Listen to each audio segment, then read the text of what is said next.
আমার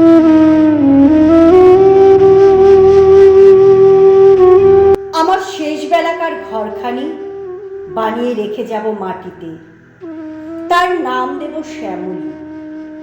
ও যখন পড়বে ভেঙে, সে হবে ঘুমিয়ে পড়ার মতো।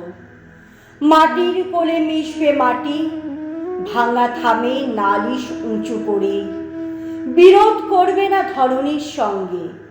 ফাটা দেয়ালের পাঁজর বের করে তার মধ্যে বাড়তে দেবে না মৃতদিনের প্রেতের বাসা।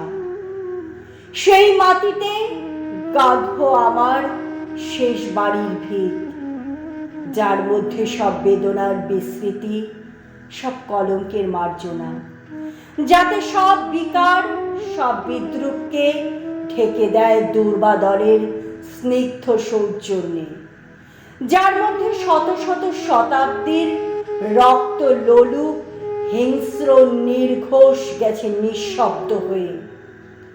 সেই মাটির ছাদের নিচে বসবো আমি। রোজ সকালে শৈশবে যা পড়েছিল আমার গান বাঁধা চাদরের কোনা, এক এক মুঠো চাপা আর বেল ফুলে। মাঘের মাস শেষে যার আমের বোল দক্ষিণের হাওয়ায় অলক্ষ্যে দূরের দিকে ছড়িয়েছিল ব্যথিত যৌবনের আমন্ত্রণ। আমি ভালোবেসেছি বাংলাদেশের মেয়েকে, যে দেখায় সে আমার চোখ ভুলিয়েছে। তাতে আছে যেন এই মাটির শ্যামল অঞ্জন, ওর কচি ধানের চিকন আভা। তাদের কালো চোখের করুণ মাধুরীর উপমা দেখেছি ওই মাটির দিগন্তে। নীল বনসীমায় গধূলির শেষ আলোটির নিমিলনে প্রতিদিন আমার ঘরের সুপ্ত মাটি সহজে উঠবে জেগে।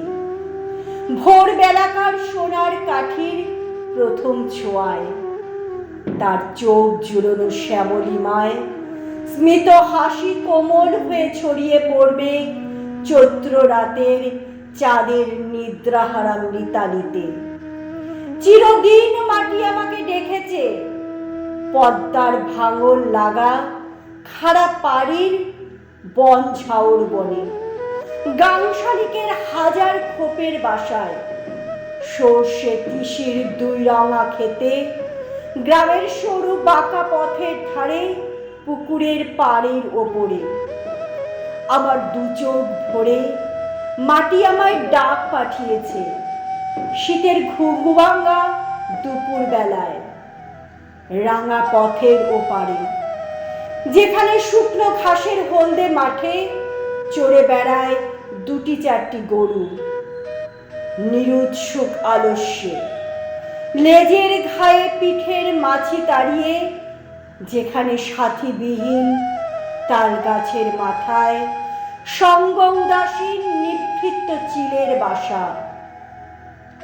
আজ আমি তোমার ডাকে ধরা দিয়েছি শেষ বেলায়, এসেছি তোমার ক্ষমা স্নিগ্ধ বুকের কাছে, যেখানে একদিন রেখেছিল অহল্যাকে।